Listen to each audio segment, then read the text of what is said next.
Hey everybody, welcome to the ringside, and this is going to be a weird episode for TEW 2016. The original audio for this episode is messed up, so this is me recording in post. So, this is going to be really weird, trust me on this, but we'll work the kinks out. Hopefully this will be a decent episode. And I've already recorded some more episodes in advance, so those have no audio issues. I checked those already. Hopefully, maybe something else will happen. Maybe someone will fuck it up, but I highly doubt it. So, let's just continue on with this. So, the first thing I wanted to mention right before we get into the first segment of the show was I have a big SummerSlam event. There's going to be a big mega episode made available at the beginning of Sunday, hopefully, if all things go good. And yeah, I might record a bonus episode that will maybe be uploaded on Sunday, give or take, but I highly doubt it. And it might have a friend of mine as guest thing. I might let him book a match just to see how bad he'll do. But yeah, no, that's pretty much it. Again, expect that big episodic thing of SummerSlam, one big episode with maybe 3 episodes put together. So yeah, no, just to get into that, let's just move right into the show in a second here. Once it actually picks up. What should be the first segment? Should be now, I believe. Yes. All right. So in this segment, I'm gonna try my best to have these work out the way they did. This one was just kind of like your basic segment I do a lot, which is just kind of that Lucha Underground feel. Rey Mysterio talks about how he's not afraid of King Cuerno. He's not afraid of Matanza. He's not afraid of Dario Cueto. Dario Cueto fires back at him. Just kind of like in these vignettes segments like Lucha Underground would do. And it pretty much was just that, just kind of like setting up the main event. Fun fact, the announcers in this are not Vampiro Matt Striker, because Matt Striker took I forget where he signed with. I believe it's CMLL, but he signed a deal. I didn't worry about it until I saw that it was an exclusive deal. So in kayfabe, Vampiro's been hit by a truck. Here's the footage of that I've made. Sayonara, nigga! All right, so this part was the debut of a new stable, Legado, which was just Carlito, El Texicano Jr., and Chavo Guerrero, which means legacy in Spanish. And their match comes up right here, I believe. No, it doesn't. Fuck me. But yeah, no, that, I just wanted to have this match in particular just as kind of like not a match, I'm sorry. I wanted to have a stable in Lucha Underground, just kind of like a thing to work out with, just kind of like, they all have Junior in the name, so I thought, they carry on the legacy of their forefathers. Just some kind of bullshit thing just to go off with. And moving on from that, it got a decent rating. Yeah, it got like a D minus. Some of the ratings I didn't expect too highly of. This one was one I kind of was let down by, but after that, it kind of surprised me. I thought it might have done worse. You never really know in this game. That's what I kind of learned so far. So here's the match. It was Legado, which was just the 3 teams there, versus Argenese, Superfly, and the Mac. And this was to see if they would go into the Trios title match. So they did. I forget if there's any specific comments to be made. I know Carlito didn't do as good as I thought he would in his post-match, but just to say, now that I've recorded more, he's done better. But I was content with this match, so let's just move on to the next one. This segment here was just like a short segment, which is, I thought, I knew this probably would have done even worse, probably. But, I wouldn't say even worse. It would have done really bad if it wasn't been for the fact that I put Carlito on the mic instead of just being rated on his overness. Carlito's really great on the mic, and I used that to my advantage, just kind of like, out of the game. But, I still do. I have big plans for this stable. I was originally going to book them to win, no, you know what, I'm debating if they're going to win the Trios titles at Aztec Warfare. You'll have to see why. But they might. You never know how I'll book that. We'll get to that when we get to that. So in the next segment here, which was it was Dago versus Joey Ryan. And I remember this specifically because, again, it's my favorite storyline. Does Cobra want the D? And the answer is yes, because who doesn't want the D? And Candice LeRae made her debut. I think I point that out in the segment here, but she was the manager for Joey Ryan. Hired her. Someone made that in the comments, and it was funny because I didn't know who she was. I mean, I did know, but I just forgot the name. So when I clicked on to hire her, Joey Ryan's like, "Oh, we should definitely hire her," and I was like, "Wait, what?" And then I was like, "Oh yeah, they worked together." So yeah, I put them into good pairing. I think she got a poor gimmick rating. But, you know, what can you really do about that? The gimmicks are just busting my balls in this playthrough, but move on from that. Again, what can you really do about it? What else? Was there anything else I wanted to point out about the segment? I don't think there is, so we'll just move on to the next one. Okay, so I've been waiting to talk about this one, and I'm really sad I didn't get my initial reaction. I was, like, busting out laughing.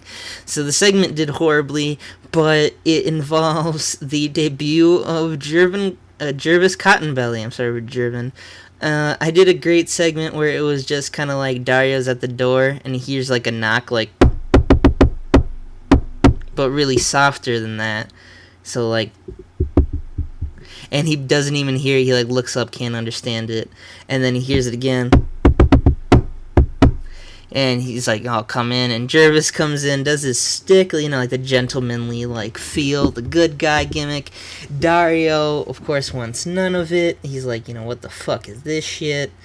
And he pretty much accidentally gives him a contract match. So the next time you'll see him, which will be in the Super Show, it'll be for the chance to win a contract. So I just wanted to have fun with this segment. I just thought it'd be fun. Again, someone told me I hired Jervis, looked him up. I love his work. He's not good in terms of ring work or just kind of just being there because, you know, he's just, again, like a kind of younger guy. I wouldn't say younger as much as kind of like the game considers that young, so fuck me, I guess. But, you know, whatever. I just got, you know, I forget, it was like E-, whatever. I don't care, but it hurt the rating. I'm pretty much getting the same ratings anyway, and that'll be discussed later on anyway. So let's move on to the next one.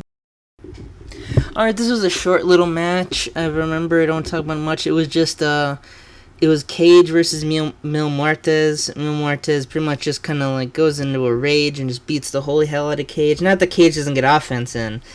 I forget how long the match was. I can't really see it from here.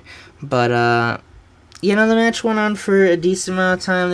I wanted them to get good offense, both of them. But Mil Muertes Cage picks up the win via disqualification. And he starts beating the hell out of, you know, him. So, there's that.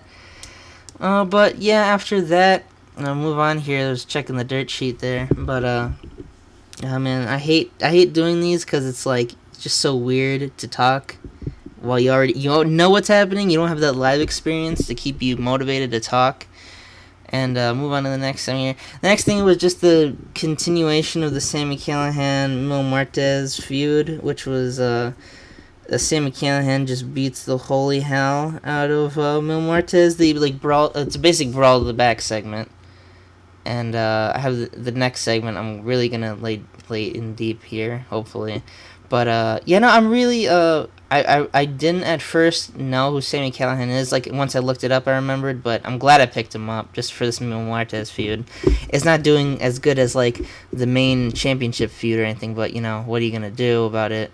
What the fuck was I doing with the mouse? So, in the next segment here. Okay. Let's see. Hey, just ignore the mouse. The mouse is retarded. I don't know what I'm doing with the mouse. Fucking come on. Here we go. Wait for it. Wait for it. And boom, Marty Scurll and Lucha Underground. So this one I have to talk about. Marty Scurll, 370 Gaming was the one, shout out, who gave the idea to put him in. So I figured, okay, I'll put him in. And I had trouble deciding once I got him in, and I realized I could use him from the start. I was like, how do I use him? What should I do? So I decided to have him. So pretty much the thing is, the lights go out after that. When Sami Callihan and Mil Muertes fight, the camera flashes, comes back on, and Marty Scurll is there. And Scurll. Fuck me, I can't talk for shit when I'm doing these. And he just beats the shit out of Cage. And that'll be expanded on more. So this is just kind of like an ambiguous, just kind of like debut, like kind of like a Bray Wyatt-esque thing. Not much more to talk about. So let's get into the main event segment. Alright, so in the main event, this one was King Cuerno versus Rey Mysterio Jr. decides who's the number one contender. This match did really good. This is the best match we've had with a B-. I was surprised. I thought maybe the Pentagon Dark one was gonna be like kind of like a B, but you know, again, beggars can't be choosers. But I was really excited for this match. I think I pointed out, like, again, the mouse goes because I'm retarded. I'm gonna have to really like I'm gonna see if I could turn the mouse off so I don't have to look at that if this ever happens again. But yeah, no, oh, and I forgot to show it, but there was a small video package hyping up the match itself that got like a C. No, it got like a C plus, I think. But yeah, no, I'm spazzing out again.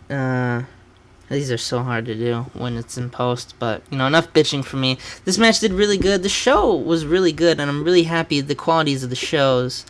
This was just like a last go home segment where Matanza and Dario come out, have a stare off with Rey Mysterio, you know, for the championship match, which will be in the first part of the Super Show. I just now realized that it's in the first part.